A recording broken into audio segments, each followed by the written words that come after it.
한 선지자가 이스라엘 왕 아합에게 나아가서 가로되 여호와의 말씀이 네가 이 큰 무리를 보느냐 내가 오늘 저희를 네 손에 붙이리니 너는 내가 여호와인 줄 알리라 하셨나이다.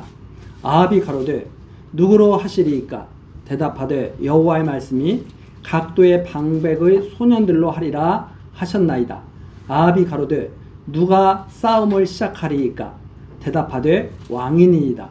아합이 이에 각 도의 방백의 소년들을 계수하니 232인이요 그 외에 모든 백성 곧 이스라엘의 모든 자손을 계수하니 7천이니더라. 우선 15절 말씀까지 읽어드렸습니다. 우리가 지금 20장 이 지금 아람 왕 베나닷과 그 연합군 그리고 이 아합 왕이 지금 이제 서로 전투를 벌이는 싸움을 벌이는 그러한 지금 내용들을 지금 살펴보고 있습니다. 그런데 이 20장 내용을 우리들이 이해를 하기 위해서 19장 15절이죠. 19장 15절 가서 한번 보시겠습니다. 여호와께서 저에게 이르시되 너는 네 길을 돌이켜 광야로 말미암아 다메섹으로 가서 이르거든 하사엘에게 기름을 부어 아람 왕이 되게 하고 너는 또 님시의 아들 예후에게 기름을 부어 이스라엘 왕이 되게 하고 또 아벨 무훌라 사밧의 아들 엘리사에게 기름을 부어 너를 대신하여 선지자가 되게 하라. 하사엘의 칼을 피하는 자를 에후가 죽일 것이요 에후의 칼을 피하는 자를 엘리사가 죽이리라. 그러나 내가 이스라엘 가운데 7천인을 남기리니 다 무릎을 바알에게 꿇지 아니하고 다 그 입을 바알에게 맞추지 아니한 자니라. 이 말씀이 지금 이루어져 가는 그 역사를 우리가 살펴봐야 되죠. 그래서 지금 그 뒤에 엘리사가 엘리야를 수종드는 그 모습이 바로 19장 마지막 절까지 이렇게 증거가 되어 있죠. 하나님의 말씀이 하나하나 이루어져 가는 그런 내용입니다. 그래서 우리가 성경을 볼 때 항상 전체적이면서도 또 그러니까 숲도 보면서 나무도 봐야 되죠. 산에 올라가서 나무만 보면 숲은 못 보고 나무만 보면 오해를 할 수가 있습니다. 또 숲만 보고 나무를 못 봐도 오해를 할 수가 있죠. 우리가 성경을 볼 때 항상 머릿속에는 우리들의 머릿속에는 마음속에는 이렇게 기억이 돼야 됩니다. 예를 들어서 아브라함과 다윗의 자손 그랬을 때 아브라함과 다윗의 자손 이렇게 시작되잖아요. 마태복음 1장 1절에 그때 우리는 어떻게 이해를 잘 해야 되냐면 아브라함에게 하나님이 말씀하신 것을 통해서 그리스도에게 도착해야 돼요. 아브라함에게 말씀하신 것을 통해서 그리스도에게 딱 도착을 해야 돼요. 그러면 이 아브라함과 다윗 사이에 하나님이 또 모세에게 율법을 주셨잖아요. 마찬가지입니다. 이렇게 와야 돼요. 그 다음에 다윗에게 또 하나님이 언약하시고 말씀하시고 다윗이 하나님을 찬양하고 그랬잖아요.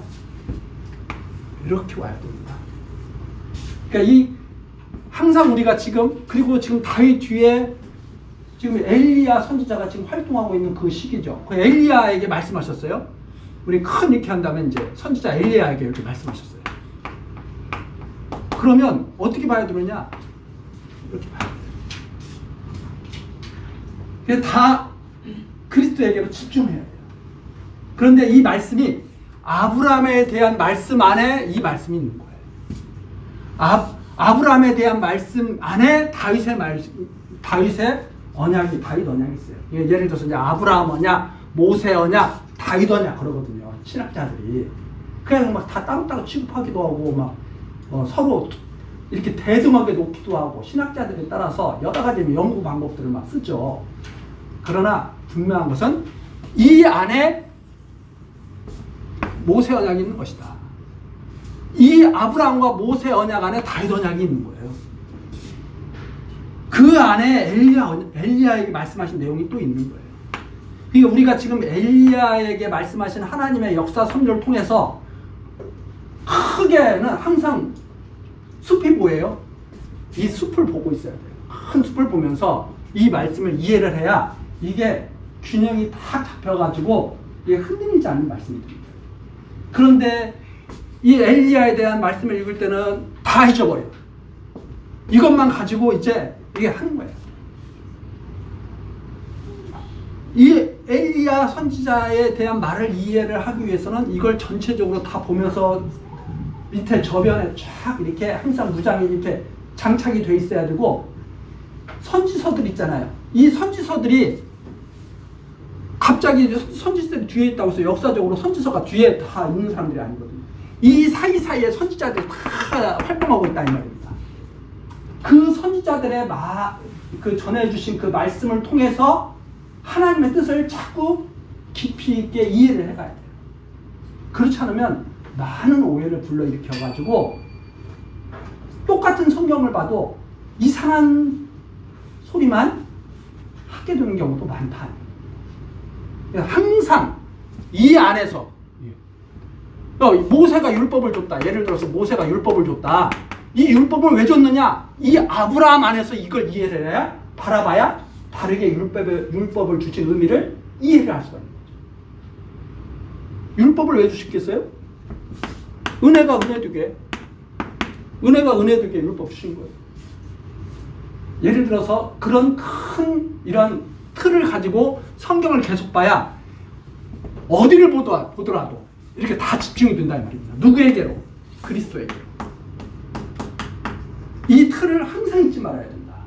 그래서 제가 지금 엘리야를 하면서도 조금 앞으로 나가서 본 것은 요 시대지만 엘리야가 지금 그 아방에게 지금 일어나는 선지자가 와서 아방에게 말하는 내용이 있잖아요.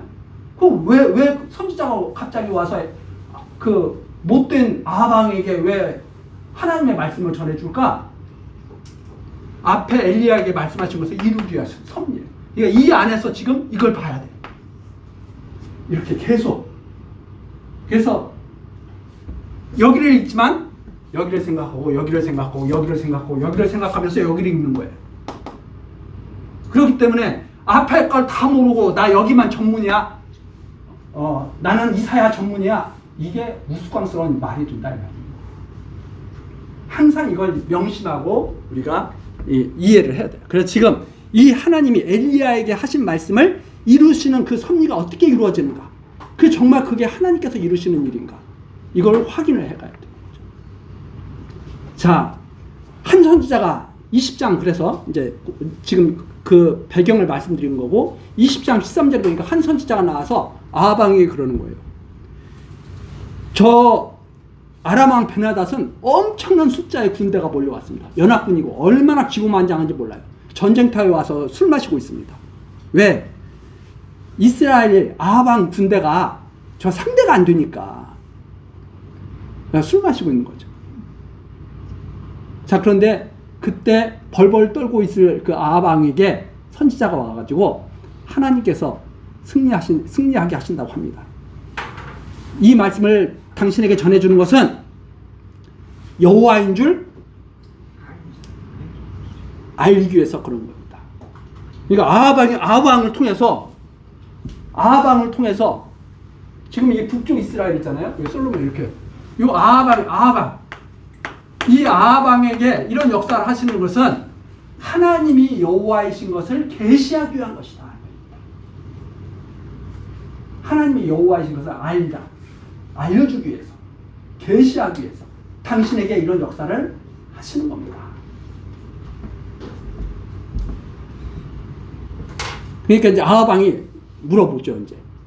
이제 아방이 왜 이렇게 되느냐? 이게 엘리야를 통해서 갈멜산에서의 그 능력도 봤잖아요. 하나님께서 불 내려가지고 다 불사르시는 그 능력도 다 봤다 이 말입니다. 그 두려움이 있어요, 아방에게는. 그 선지자가 와가지고 여호와께서 당신에게 이런 지시를 하셨습니다. 물어봅니다. 누가 앞장설까요? 각 도의 방백들, 그 소년들로 앞장서게 해라. 그럼 싸움을 우리가 저쪽에서 싸움 걸어오는 것을 기다릴까요? 우리가 먼저 쳐들어갈까요? 너희가 먼저 쳐들어가. 이거죠. 그러니까 아합이 그 선지자의 말에 따라서 소년들을 각 도의 방백들의 소년들을 계수해 보니까 232인이에요. 맨 앞에 전진의 그 최전방에서 쳐들어갈 그 숫자가 232인이에요. 그 뒤에 쫓아갈 그 자손들을 계수하니까 7,000인이에요. 상대편은 뒤에 나오지만 10만 이상. 상대가 안 되는 숫자죠. 10분의 1도 안 되는 숫자죠. 그런데 먼저 쳐들어가라는 그런 말씀을 전해줍니다. 그리고 나서 이제 16절이죠. 저희가 오정에 나가니 베나닷은 장막에서 돕는 왕 32인으로 더불어 마시고 취한 중이라. 얼마나 기고만장한지 연합군 뭐 짜잘한 저 왕들이죠. 왕들이 다 자기 군대 끌고 와가지고 그래가지고 모이니까 한 10만 명 됐는데 이스라엘 보니까 저거 상대가 안 돼. 그래서 여유 있게 술 마셨는데 어느 정도로 기고만장하냐? 취했어. 정신 나간 사람들이죠. 우리가 아무리 우습게 여겨도 일을 할 때는 일에 집중해야죠. 우습게 여긴다고 해서 장난치듯이 일하면 그거 안 돼요. 그렇죠? 마음가짐에 따라서 어떤 마음을 가지냐에 따라서 일의 성과가 잘 나타날 수도 있고 망칠 수도 있어요. 그런 것들을 아마 경험해 보셨을 거예요. 마음이 없이 일하면 대충 일하면 결과가 잘 안 나와. 그런데 집중해서 온 마음을 다해서 일하면 좋은 결과가 나오는 것을 많이 경험을 해보죠. 그런데 이 베나닷이 얼마나 기고만장한지 마시고 취한 중이에요. 취한 중. 17절입니다. 각 도의 방백의 소년들이 먼저 나갔더라. 베나닷이 탐지꾼을 보내었더니 저희가 회보하여 가로되 사마리아에서 사람들이 나오더이다 하매 저가 이르되 화친하러 나올지라도 사로잡고 싸우러 나올지라도 사로잡으라 하니라. 야, 우리 싸우지 맙시다 하고 나와도 다 잡아들여. 싸운다고 온다고 해도 다 잡아들여. 근데 앞에 오는 숫자를 보니까 몇 명이에요? 200~300명밖에 안 되는 거야. 270몇 명밖에 안 되는 거예요. 그러니까 어떻게 생각한 거예요? 아, 화친하러 나오는 모양이구나. 그럼 잡아들여. 정탐꾼이 다 보고했을 거 아닙니까? 앞에 나오는 무리 보니까 한 200~300명 되는 것 같은데요? 화해를 청한다고 해도 다 잡아들여. 싸우러 온다 그러면 더더욱 다 잡아들여. 말을 한 거죠. 그런데 19절. 각 도의 방백들의 소년들과 저희를 쫓는 군대들이 성에서 나가서 각각 적군을 쳐 죽임에 아람 사람이 도망하는지라. 우습게 여겼는데 패배를 하는 거예요. 이스라엘이 쫓으니 아람 왕 베나닷이 말을 타고 마병으로 더불어 도망하여 면하니라. 술 취해가지고 겨우 도망가서 생명을 유지한 꼴이 됐죠. 이스라엘 왕이 나가서 말과 병거를 치고 또 아람 사람을 쳐서 크게 도륙하였더라. 자, 1차 승리를 딱 거뒀습니다. 22절입니다. 그 선지자가 이스라엘 왕에게 나와 가로되 왕은 가서 힘을 기르고 왕의 행할 일을 알고 준비하소서. 해가 돌아오면 아람 왕이 왕을 치러 오리이다 하니라. 선지자가 다시 아합 왕에게 나갑니다. 해가 바뀌면 다시 힘을 길러가지고 모아가지고 다시 전쟁을 하러 올 겁니다. 왕으로서 무엇을 어떻게 해야 될 것인지, 어떻게 하는 것이 왕이 올바른 그 사명을 하는 것인지 생각해보고 잘 준비하십시오. 이러면서 선지자가 또 경고를 해주죠. 23절입니다. 아람 왕의 신복들이 왕께 고하되 저의 신은 산의 신이므로 저희가 우리보다 강하였거니와 우리가 만일 평지에서 저희와 싸우면 정녕 저희보다 강할지라. 왕은 이 일을 행하실지니 곧 왕들을 제하여 각각 그곳에서 떠나게 하고 저희 대신에 장관들을 두시고 또 왕의 잃어버린 군대와 같은 군대를 왕을 위하여 충수하고 말도 말대로 병거도 병거대로 충수하고 우리가 평지에서 저희와 싸우면 정령 저희보다 강하리이다. 왕이 그 말을 듣고 그리하니라. 베나다 왕에게 패인을 말해주는 거예요. 우선 이스라엘의 신은, 이스라엘의 하나님 여호와는 산의 신입니다. 우리 아람이 섬기는 신은 평지의 신입니다. 근데 먼저 번에 우리가 산지에서 잘못 세웠어요. 그러면 그 산의 신이 유리해. 그러니까 우리는 일단 평지에서 싸워야 됩니다. 우리 신이 유리한 곳에서 싸워야 됩니다. 이렇게 딱 여기 신관이 나오죠. 그러니까 아람 왕이 그렇지, 내가 그때 잘못 생각해서 내가 너무 교만했어. 우리 신을 믿고 나가야 되는데 하면서 이제 알았어. 다음에 평지에서, 그 다음에 왕들 30명 모아봤자 다 오합지졸입니다. 진짜 잘 싸우는 장군들을 앞세워가지고 해야지 왕들 오라고 하지 마십시오.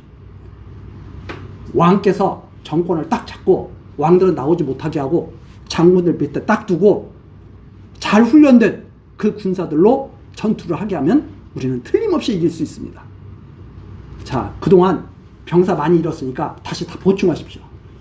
전차도 뭐 마병들도 다 보충해가지고 철저하게 준비해가지고 다음에 싸우면 우리는 반드시 승리할 것입니다 하고 딱 말하니까 베나닷이 그래, 내가 그때는 참 무모했어, 그렇지? 하면서 마음을 다잡고 싸움을 하려고 이제 준비를 한 거죠. 이길 것 같아요, 질 것 같아요? 예. 그래서 25절 마지막, 왕이 그 말을 듣고 그리하니라. 철저하게 이기려고 준비한 거예요. 자, 다음은 어디에서 싸울 것 같아요? 평지에서. 26절입니다. 해가 돌아오매 베나닷이 아람 사람을 점거하고, 자, 병력을 다 소집해서 다 이제 정비한 거죠. 아벡으로 올라와서 이스라엘과 싸우려 하매 이스라엘 자손도 점거함을 입고 군량을 받고 마주 나가서 저희 앞에 진을 치니 이스라엘은 염소 새끼의 두 적은 떼와 같고, 염소 새끼들이 모인 것 같은데 적은 두 떼, 그냥 별 볼 일 없어요. 네. 두 적은 떼가 많은 것이 아니에요. 아주 작은 그 규모로 있고, 아람 사람은 그 땅에 가득하였더라.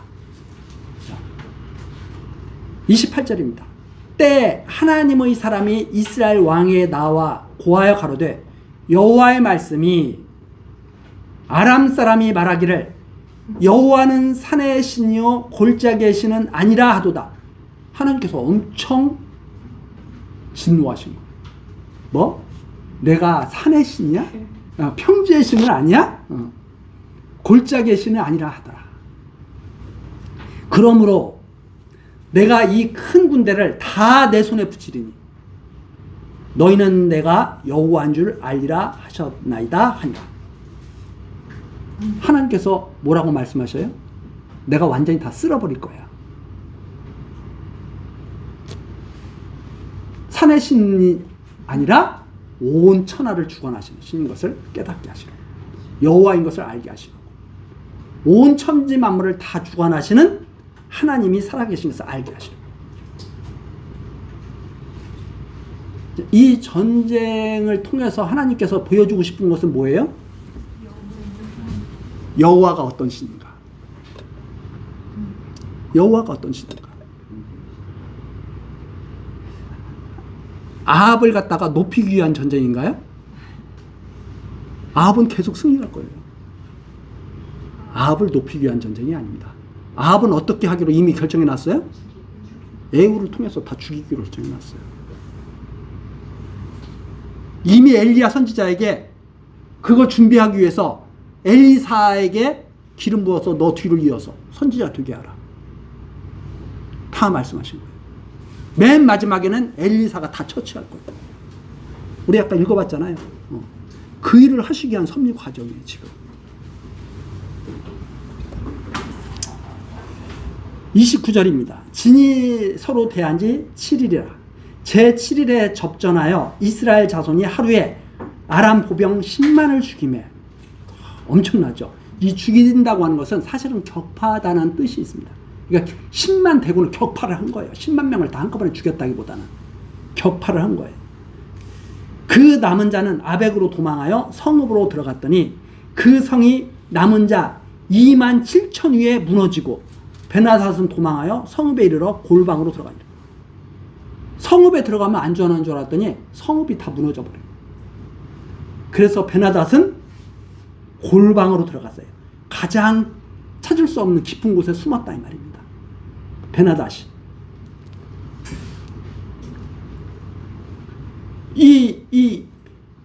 이 아벡은 평지거든요. 평지. 왜 아람 신이 못 도와줬을까요? 평지의 신인데.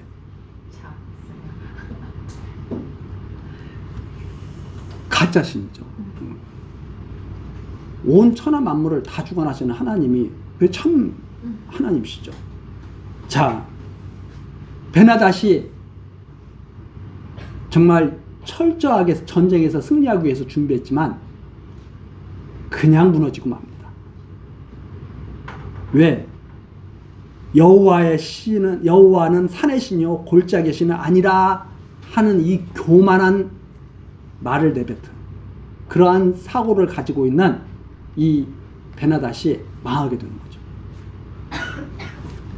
31절입니다. 그 신복들이 저에게 고하되 우리가 들은즉 이스라엘 집의 왕들은 인자한 왕이라 하니 만일 우리가 굵은 배로 허리를 묶고 테두리를 머리에 이고 이스라엘 왕에게로 나아가면 저가 혹시 왕의 생명을 살리리이다 하고 저희가 굵은 배로 허리를 묶고 테두리를 머리에 이고 이스라엘 왕에게 이르러 가로되 왕의 종 베나닷이 청하기를 나의 생명을 살려 주옵소서 하더이다. 아합이 가로되 저가 오히려 살았느냐? 저는 나의 형제니라.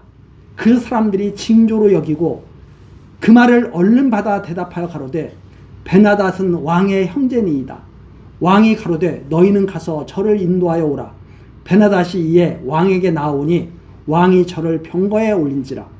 베나닷이 왕께 고하되 내 부친이 당신의 부친에게서 빼앗은 모든 성읍을 내가 돌려보내리이다.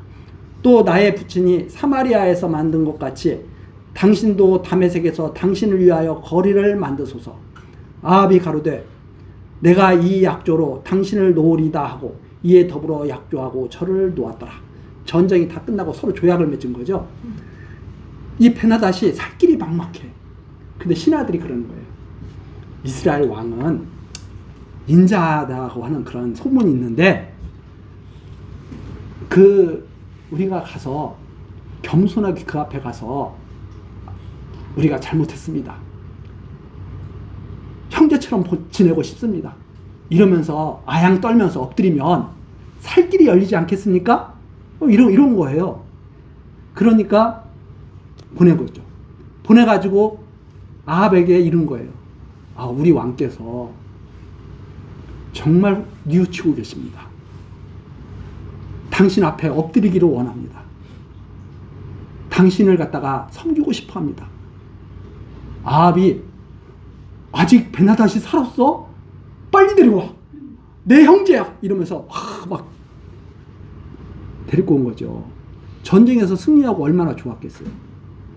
더군다나 그 10만 대군을 이끌고 온 베나닷이 자기 앞에 엎드리겠다는데 베나닷이 나옵니다. 아합왕한테 엎드려서 형님 그런 거예요. 그랬더니 올라와 내봐 차 이리 타. 딱 태우고선 우리는 형제야 하면서 탁 앞서는 거죠. 근데 이 베나닷이 하나님의 지금 진노를 사고 있는 거 아니에요? 여호와는 산의 신이고 들의 신은 아니다 하면서 여호와를 갖다가 비웃고 우리가 형제에서 싸우면 우리가 이겨 이러면서 기고만장했던 왕 아닙니까? 하나님께서 그래서 진노해가지고 10만 대군을 다 멸절시켜버린 거 아니에요? 아벡 성까지 다 무너뜨리고. 율법에 뭐라고 그랬어요? 우리 그걸 생각해야 돼요. 제가 이걸 계속 말씀드리잖아요. 사무엘 선지자 때 사울 왕이 대적을 왕을 살려주니까 사무엘이 어떻게 해버려요? 당신이 하나님을 뭘로 알고 사무엘이 직접 죽여버리잖아요. 이게 무슨 뜻인지를 알아야 되는 거죠. 이 역사에 그런 일이 나와 있단 말입니다. 이스라엘 역사에 이미 하나님의 말씀으로 다 기록돼서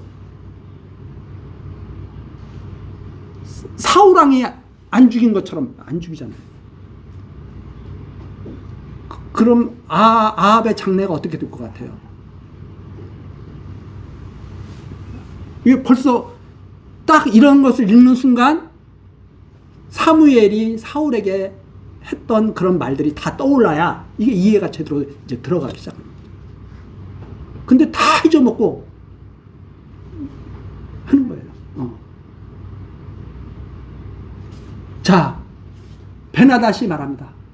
우리 아버지 때 당신의 아버지와 서로 이렇게 전투를 했었는데 그때는 우리가 이겨가지고 땅도 좀 빼앗고 뭐 아버지의 거리도 좀 만들고 그랬는데 다 물려드리겠습니다. 당신이 이쪽으로 와서 당신의 거리도 좀 만들고 좀 그렇게 좀 하시면 좋겠습니다. 하고 대폭적으로 아합을 높인 거죠. 놓아준 거예요. 자, 드디어 사무엘 선지자가 사울 왕에게 나타난 것처럼 이 선지자가 또 나타납니다. 35절. 선지자의 무리 중 한 사람이 여호와의 말씀으로 그 동무에게 이르되 너는 나를 치라 하였더니 그 사람이 치기를 싫어하는지라. 저가 그 사람에게 이르되 내가 여호와의 말씀을 듣지 아니하였으니 내가 나를 떠나갈 때 사자가 너를 죽이리라. 그 사람이 저의 곁을 떠나가더니 사자가 그를 만나 죽였더라. 근데 어떤 일이 있느냐면 우리가 참 이해하기 힘든 선지자가 한 사람에게 그런 거예요. 선지자의 무리 중 한 사람에게 여호와의 말씀으로 그 동무에게 너 나 세게 한번 쳐. 아니 근데 같은 동료인데 야 나 좀 속된 말로 나 좀 두드려 패봐. 때리겠어요? 내가 어떻게 너를 때려? 나 그렇게 못해. 여호와의 말씀이야. 여호와께서 명하셨어. 너가 나를 때려. 못 때립니다. 그러니까 그 선지자가 그러는 거예요. 너 여호와의 말씀을 무시했어? 나를 떠나는 순간 사자가 나와서 너 찢어버릴 거예요. 그대로 됐어요. 이게 지금 왜 갑자기 이게 나와요? 아합과 베나닷의 그 관계를 이해시키는. 하나님의 말씀은 아합이 어떻게 해야 돼요? 베나닷을 죽여버렸어야 돼요. 안 죽인 거죠. 왜 안 죽였어요? 인자한 왕이야. 앞에 나와 인자한 왕이야. 이 기독교가 비판받는 것 중에 하나가 기독교는 너무 배타적이다. 이런 비판을 받습니다. 그런데 뭐가 배타적인가를 제대로 알아야 돼요. 이 진리와 비진리는 서로 배타적일 수밖에 없죠. 진리와 비진리가 서로 배타적일 수밖에 없어요. 마치 빛과 어두움이 서로 배타적인 것과 똑같아요. 빛이 있는데 빛도 아니고 어둠도 아닌 게 어디 있어요. 빛은 빛이고 어둠은 어둠이지. 이런 의미에서 배타적이라고 하면 맞습니다. 그러나 사람들을 갖다가 배타적이다. 사람들의 관계라든가 이런 것을 말하는 것은 아니죠. 지금 이것은 뭐냐면 계시예요. 하나님의 말씀을 받아들이는가 받아들이지 않는가예요. 이게 이제 우리들이 이 계시와 이 사람의 이 삶과 이런 것들이 명확하게 이게 개념 정립이 안 되면 성경이 뒤죽박죽이고 어렵습니다. 근데 이게 명확히 좀 구분이 되면 훨씬 이해하기가 편하거든요. 조금 더 나가서 한번 보죠. 자, 37절입니다. 저가 또 다른 사람을 만나 선지자 무리 중에 또 다른 사람에게 그러는 거죠. 너는 나를 치라 하며 이거 하나님의 말씀이야. 너는 나를 쳐. 그랬더니 이 선지자는 상하도록 또 친 거예요. 자, 이 사람은 사자에게 찍히겠어요, 안 찍히겠어요? 그래서 사자에게 안 찍혀. 근데 우리들이 딱 봤을 때는 누가 좋은 사람 같아요? 안 친 사람이 좋은 것 같아요? 상하도록 투드려 팬 사람이 좋은 것 같아요. 육을 가지고, 육의 연민을 가지고 바라봤을 때는 위의 사람처럼 하는 거예요. 육신의 소욕으로 바라봤을 때는. 그러나 하나님의 말씀을 기준으로 바라봤을 때는 아랫사람처럼 하는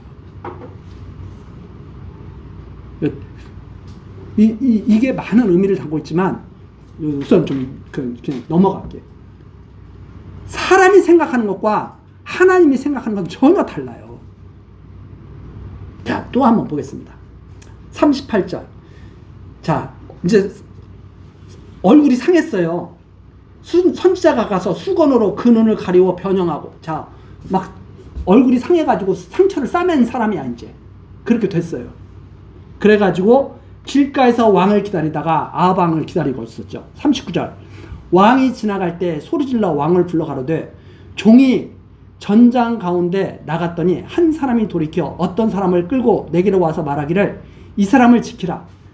만일 저를 잃어버리면 내 생명으로 저의 생명을 대신하거나 그렇지 아니하면 내가 은 1달란트를 내어야 하리라. 은 1달란트는 평생 일평생 종로로 돼야 마련할까 말까 할 돈이에요. 하여건을 종이 이리저리 일 볼 동안에 저가 없어졌나이다. 한 사람을 부탁하고 너 이 사람을 좀 잘 돌봐. 너 만일 이 사람을 잃어버리거나 그러면 너가 이 사람을 대신해서 너 저걸 해야 돼. 보상을 해야 돼. 이렇게 부탁하고 갔는데, 그렇게 하고 약속하고 갔는데 그 사람을 그냥 잃어버린 거예요. 이스라엘 왕에게 어떻게 하면 좋겠습니까? 하고 물어본 거예요. 아합 왕에게. 그랬더니 이스라엘 왕이 저에게 이르되, 내가 스스로 결정하였으니 그대로 당하여야 하리라. 너 그렇게 약속했으니까 그대로 네가 당해야지. 네가 그 사람 생명을 대신하고 은 1달란트를 내놔야지. 왜? 약속한 대로 하지 못했으니까.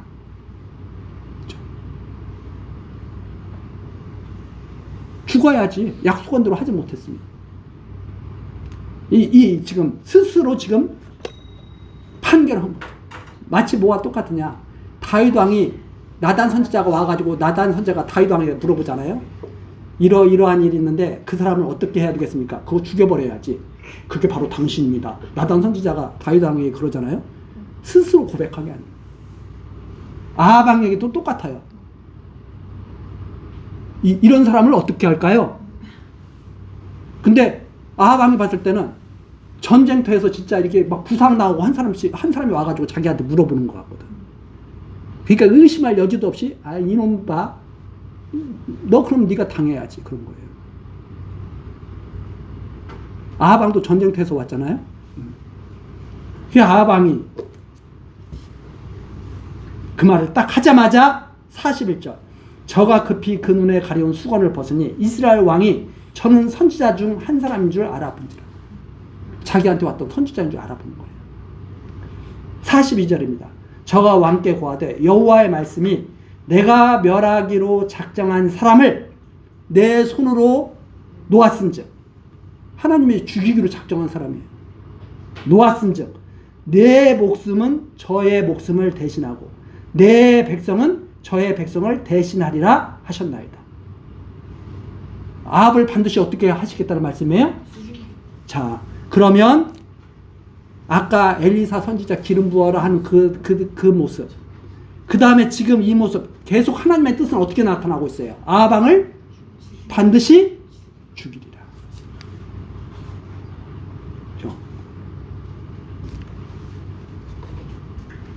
이스라엘 왕이 근심하고 답답하여 그 궁으로 돌아가려고 사마리아에 이른다. 그 말을 듣고 아합 왕은 돌아가는 거예요. 마음속에는 두려움이 있어요. 근심하고 답답했다. 승리했는데 아무 즐거움이 없어. 전쟁에서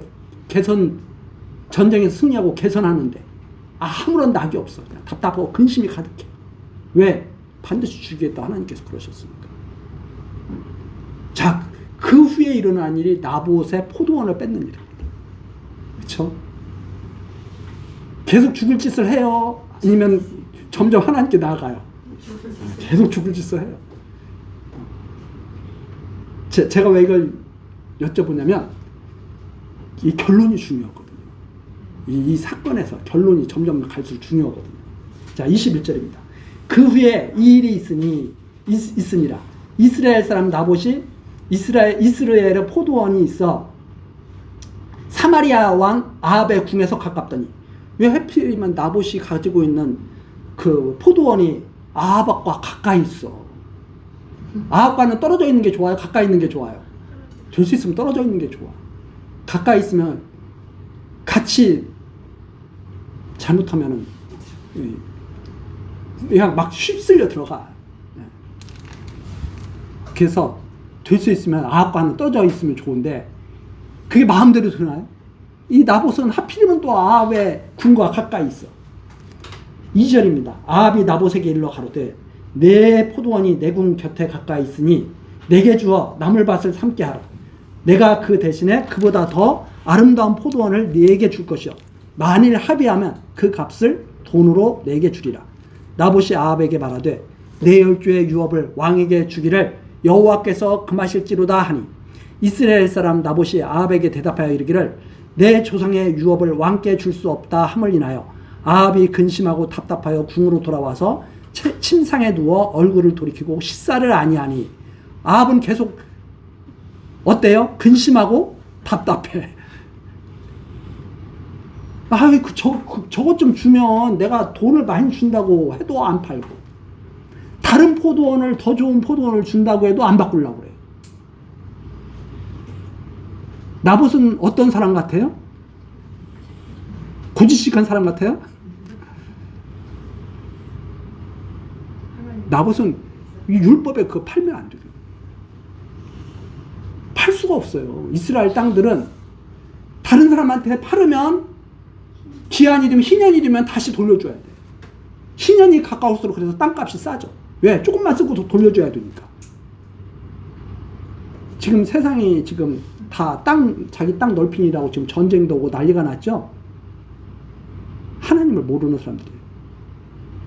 그게 얼마나 그게 자기에게 그게 해가 되는지 몰라. 왜 남의 땅을 힘으로 뺏으려고 그래요? 준다고 해도 야, 그거 주지 마. 나 네 거 잘못 받으면 큰일 나. 이렇게 말해야 지혜자죠. 나봇이 와가지고 왕이여 내 포도원인데 좀 사시죠 해도 안 산다고 해야죠. 왜? 이스라엘은 그렇게 명령이 돼 있다 이 말입니다. 유업으로 다 제비 뽑게. 자기들이 돈 주고 산 게 아니잖아요. 다 제비 뽑아서 하나님이 주신 거잖아요. 근데 그 땅을 자기 마음대로 쳐부으려고 안 된다 이 말입니다. 그걸 배경으로 하려면 뭘 알고 있어야 돼요? 여기 다 알고 있어야 돼요. 왜 이것이 큰 죄인가를 알려면 이 앞을 알아야 지금 이게 무슨 일인지를 알죠. 아합이 하나님을 경외하고 있어요? 완전히 멸시하고 있어요? 완전히 멸시하고 있는 거죠. 자, 계속 봅니다. 식사를 아니하니까 5절입니다. 그 안에 이세벨이 저에게 나와 가로되 왕의 마음에 무엇을 근심하여 식사를 아니하나이까. 왕이 가로되 내가 이스라엘 사람 나봇에게 말하여 이르기를 내 포도원을 내게 주되 돈으로 바꾸거나 만일 내가 좋아하면 내가 그 대신에 포도원을 내게 주리라. 더 좋은 포도원을 주리라. 그렇게 말했는데 한즉 저가 대답하기를 내가 내 포도원을 내게 주지 않겠노라 함을 인함이로다. 자기 아내 이세벨에게 그거 사고 싶은데 안 판다네. 다른 포도원하고 바꿔준다고 해도, 더 좋은 걸로 바꿔준다고 해도 그것도 싫다네. 내가 답답해서 미치겠어 하고 아내 이세벨에게 말을 하는 거죠. 그랬더니 이세벨이 뭐라고 그러느냐. 7절. 그 안에 이세벨이 저에게 이르되 왕이 이제 이스라엘 나라를 다스리시나이까. 지금 당신이 왕 맞아? 이건 거죠. 왕이 이제 이스라엘 나라를 다스리시나이까. 당신은 왕이잖아. 그거 가지고 이렇게 고민을 하고 걱정을 하고 밥도 안 먹고 이게 통이 그렇게 작아가지고 어디다 써먹겠어 이러고 지금 뭐 하는 거예요. 비슷한 거죠. 일어나 식사를 하시고 마음을 즐겁게 하소서. 내가 이스라엘 사람 나봇의 포도원을 왕께 드리네. 제가 처리할게. 왕은 그냥 가만히 계셔. 남편 대신 아내가 앞장서서 나타나는 거죠. 나라가 망할 징조죠.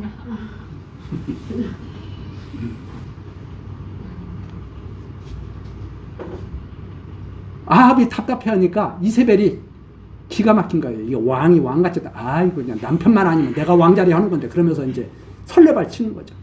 이세벨이.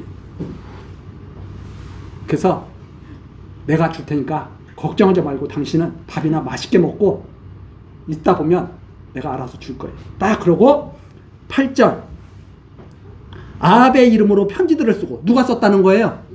이세벨이 지가 왕노릇 하는 거예요. 아합의 이름으로 편지들을 쓰고 그인을 쳐서 그 성에서 나봇과 함께 사는 장로도와 귀인들에게 보내니 위에 기득권층 그 다스리는 사람들한테 딱 보낸 거예요. 편지를. 그 편지 사연에 이르기를 편지의 내용을 밝혀줍니다. 금식을 선포하고 나봇을 백성 가운데 높이 앉힌 후에 비류 두 사람을 저 앞에 마주 앉히고 저에게 대하여 증거하기를 내가 하나님과 왕을 저주하였다 하게 하고 저를 끌고 나가서 돌로 쳐 죽이라 하였다. 야, 거짓 증거 증인들 다 세워가지고 나봇 죽여버려. 이런 일이 옛날에 있었어요? 없었어요? 항상 이런 일은 있는 겁니다. 기가 막히잖아요. 나봇이 무슨 죄예요? 나봇은 하나님의 말씀대로 욕심 안 내고 더 좋은 포도원 준다고 해도 싫다고 그러고 돈 많이 준다고 해도 싫다고 그러고 저 그냥 이걸로 만족합니다. 정말 만족한 삶을 살고 있는 사람이거든요. 하나님의 주신 것에 감사하고 만족하는 꼴을 못 보는 거예요. 그 꼴을 못 봐. 그래가지고 편지를 써가지고 야 거짓 증인 만들어. 다 금식 선포하게. 우리 중에 죄가 많습니다 하고 금식 선포하게. 그리고 나봇을 끌어올려. 그리고 나봇에 대해서 거짓 증거하게 해서 때려 죽여. 돌로 때려 죽여. 이렇게 한 거예요. 얼마나 악한지. 11절 그 성사람 곧 그 성에 사는 장로와 귀인들이 이세벨의 분부 아방 이름으로 이세벨이 분부한 거죠. 이세벨의 분부 곧 저가 자기들에게 보낸 편지에 쓴 대로 하여 그 성에 사는 장로와 귀인들이 어떤 사람들이에요? 기가 막힌 사람들이에요. 장로와 귀인이에요? 이게 뭐예요? 이게 쓰레기예요. 무슨 귀인이야 귀인들이. 쥐기만 그런 거지. 그 안에 쓰레기만 가득 차 있는 거지. 그래서 똑같이 하죠. 12절 금식을 선포하고 나봇을 백성 가운데 높이 앉힘에 때에 비류 두 사람이 들어와서 그 앞에 앉고 백성 앞에서 나봇에게 대하여 증거를 지어 이르기를 증거를 지어서 거짓말로 다 꾸며대는 거죠. 나봇이 하나님과 왕을 저주하였다 하며 무리가 저를 성 밖으로 끌고 나가서 돌로 쳐 죽이고 자, 이 무리가 제정신이에요? 완전히 뭐예요 이거? 분별을 못하는 거예요. 사람들은 원래 가짜 뉴스가 나와도 분별도 못해. 뉴스가 다 진짜도 아니에요. 옛날에도 그랬고 지금도 그래. 다 똑같아. 14절 이세벨에게 통보하기를 나봇이 돌에 맞아 죽었나이다 하니 이 열왕기 하에 보면은요 나봇만 죽이는 게 아니라 상속자들을 다 죽여버립니다. 나봇의 상속자들. 그래야 땅이 상속자가 없으니까. 나중에 열왕기 하에 나와. 열왕기 하. 그거 잠깐 가서 보니까 열왕기 하 9장 26절. 여호와께서 말씀하시기를 내가 어젯날에 나봇의 피와 그 아들들의 피를 분명히 보았노라. 다 상속자들 다 죽여버리는 거예요.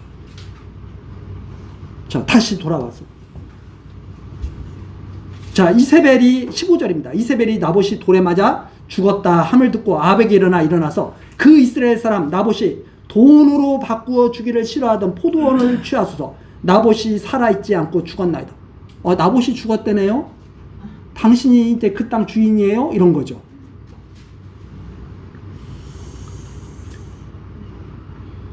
뭐라고? 당신은 돈 주고 살라고 그랬지? 나는 그냥 거저었잖아. 이세벨이 그런가 아방에게. 참 그렇죠. 그래서 16절 아합이 나봇의 죽었다 함을 듣고 곧 일어나 이스라엘 사람 나봇의 포도원을 취하러 그리로 내려갔더라. 아합은 너무나 홀가분. 이 돈 들어갈 줄 알았더니 돈도 안 들어갔네. 역시 내가 아내 하나는 잘 얻었어. 이러면서 좋아했던 거죠. 제정신인 것 같아요. 뭔가 이상한 왕 같아요. 이게 바로 아합이었어. 그래서 최고로 악한 왕이라고 칭호를 얻게 돼요. 자, 요게 끝나는 게 아니에요.